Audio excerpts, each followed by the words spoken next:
Unit 5, Lesson 3, Inflation.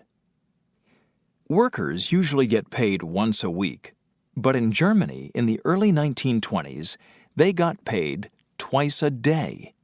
Besides that, they had an extra half hour every morning to go shopping for food. If that sounds wonderful, let's see what one normal day in 1923 was really like.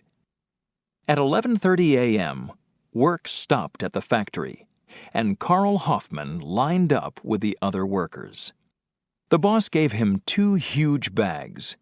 "Here's your morning salary," the boss said, 50 million German marks in cash. Karl loaded his salary into a wheelbarrow and ran in the direction of a big produce store. Inside, he stood in a long line of people, all with huge bags of money. "How much are the onions?" he asked the sales clerk. 25 million marks for one," she answered. Karl bought 2 onions and gave her the contents of his wheelbarrow. Then he returned to work for the afternoon. When Karl arrived home in the evening, he gave his wife the 2 onions. "I worked all morning to buy 2 onions," he told her. "I passed the produce store on my way home, and in just a few hours, food doubled in price. Onions now cost 50 million marks each. My afternoon salary is almost worthless. It will buy only 1 onion. I'm going to burn the bills for heat." He threw the paper money into the fire. This story was typical for millions of Germans in the early 1920s. People burned money for heat. They worked for 3 days to buy a pound of butter and 20 weeks to buy a suit.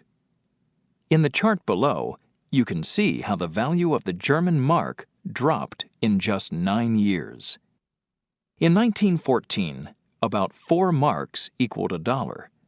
9 years later, about 4 trillion marks equaled $1.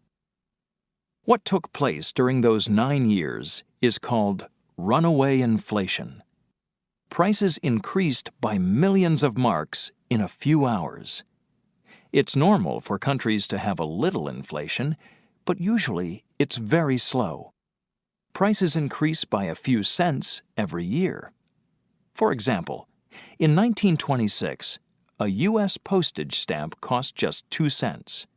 Today, it costs almost 40 cents. In contrast to that example of normal inflation, the German government printed the postage stamp again and again in the early 1920s. Eventually, a postage stamp cost over 1 million marks. And what happened to Karl? He survived. The government changed the name of the currency. It printed new money, and prices went down.